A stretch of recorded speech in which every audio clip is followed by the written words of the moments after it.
If we told you there was a man who fought through wars, survived the unsurvivable, and married into two of the most esteemed wealthy families of the 18th century, you might think it was a particularly unrealistic movie plot. But it isn't. It's the life story of a very real person who also happens to be one of the most notorious con men to ever run a racket.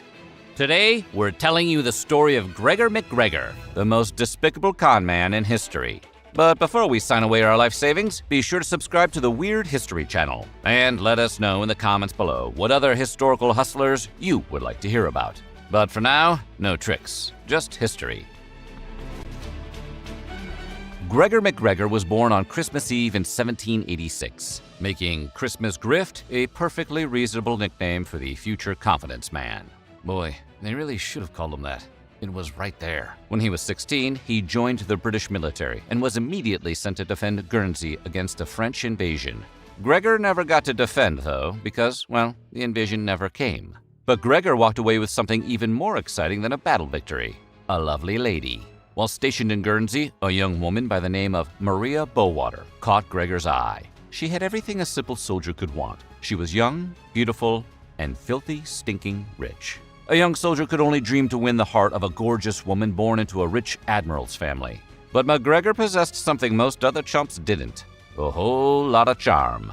Despite their vast class differences and the disapproval of Maria's parents, MacGregor managed to woo Maria into marriage.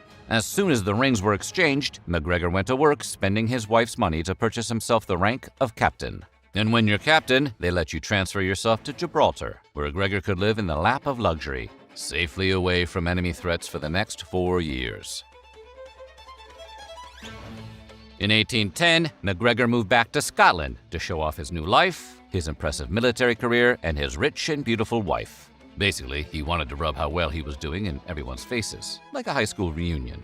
You know the friend who lived abroad, comes home, and starts speaking with a different accent and annoys the living snot out of everyone? That was MacGregor. He started telling anyone who would listen about his adventures and promotions, even going as far to say that by royal decree, he had been knighted Sir MacGregor. Since this was before the internet, MacGregor knew nobody would check up on his claim, and he began to reap all the social benefits that come with stolen valor, mainly a big head and a giant ego. But when Maria died in 1811, Gregor found himself cut off from his family's wealth. So he did what any man does when his in-laws disown him. He went to Venezuela. The country was in the midst of a war for independence, and Gregor was able to use his fake knighthood to gain the rank of a cavalry officer, which he used to circulate among the elite. It turns out that war was a bit like MacGregor's version of Tinder, because his made-up military credentials allowed him to marry yet another member of high society when he met the cousin to famed revolutionary Simón Bolívar. Sir Gregor would spend the next several years rising the ranks all the way up to brigadier general. In a total nightmare scenario for anyone who has fudged their resume, MacGregor somehow found himself in charge of over 600 troops in 1816. It's like those nightmares where you forgot to study and you aren't wearing any pants and you command over 600 troops. Their job was to keep Venezuela from falling under royalist control. However, almost as soon as MacGregor and his troops landed in Ocumare, the entire campaign imploded. Simón Bolívar was forced to flee, leaving MacGregor and his men all alone, with no boats or ships to aid them in battle. With little ammunition and hardly any provisions, MacGregor and his men were forced to trek through 300 kilometers of harsh swamp to get back to safety. To make matters worse, the swamp was crawling with royalist soldiers. Hate it when that happens. By sheer brute force, MacGregor's men were able to break through the blockade first on foot, then on horseback. This trek lasted weeks, and the starving, battered, and fatigued men finally found their way out of no man's land, with their inevitable deaths avoided. The stories of MacGregor's triumph through the murder swamps began to spread like wildfire. Gregor was now regarded as a hero throughout Venezuela, praised and trusted by the troops. And he actually earned that praise legitimately. Nice work, Gregor. As you might expect, this first taste of genuine esteem went directly to MacGregor's head. Many flocked to serve under his command, which MacGregor would only use to feed his own ego and agenda. MacGregor had gained a notable reputation as a heroic Scottish knight who married into the Bolívar family, and things were pretty sweet for him, but he craved more adventure and notoriety. Around that time, MacGregor was told that conquering some viable ports in Spanish-controlled Florida would be beneficial for expanding Republican operations further in Latin America. To accomplish this, he gathered up around 200 U.S. mercenaries. who had heard of Sir MacGregor's exploits and were happy to work for him, as long as it paid well. But he didn't have the money to pay for the 200 men, so he offered up titles for massive estates in Florida for their service. This would have been a pretty sweet deal, were it not for the small caveat that MacGregor owned none of the land, and never would. This fact didn't stop him from raising money by selling land he didn't own in the soon-to-be-conquered Florida. Once MacGregor had conquered the towns, he didn't bother claiming land or setting up counter-defenses for an inevitable counterattack. Nah, his vibe was more sitting around drinking and essentially doing nothing.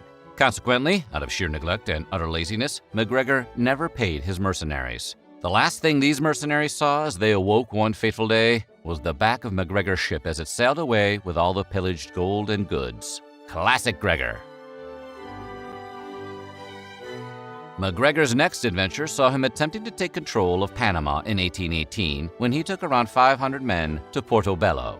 They took the city without a fight, which allowed Sir Gregor to rule as king over one of the most prosperous cities ever. And roll credits. Just kidding. Instead of continuing his campaign while his troops were fresh off a sweet victory, MacGregor just kind of lounged around, drinking and relaxing with no additional defenses set up in the city. Inevitably, the Spanish showed up and launched a counterattack, for which Gregor had no plan to defeat. So he courageously jumped out of a window and fled on foot, leaving his troops behind. MacGregor did return a year later and was able to retake the stronghold, but he fell into his classic post-war drunken stupor, and the Spanish launched another counterattack, forcing him to run away once again, and leaving his remaining men to be captured by the Spanish and put to death. Starting to think this guy shouldn't be in charge of anything. MacGregor became a wanted man based on his many failed siege attempts, and the fact that he had driven so many of his troops to their deaths.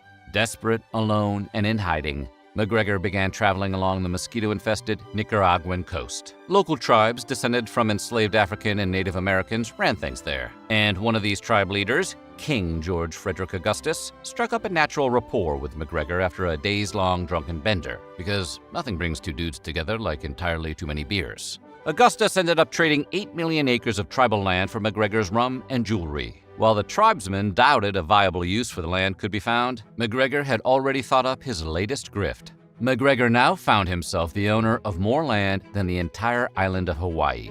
The only problem was the land was pretty useless. To everyone but a master con man, that is. To turn this newly acquired land into a steady source of income, MacGregor invented a whole new country called Poyais. Using his ownership of the land as proof of his claims, MacGregor got to work on hyping up the non-existent country. He dubbed himself His Serene Highness, Prince Gregor MacGregor, and returned to London with his wife. Despite all that running away we talked about earlier, MacGregor was still known as a war hero. So nobody questioned his claims that Poyais was a real country that only sounded too good to be true.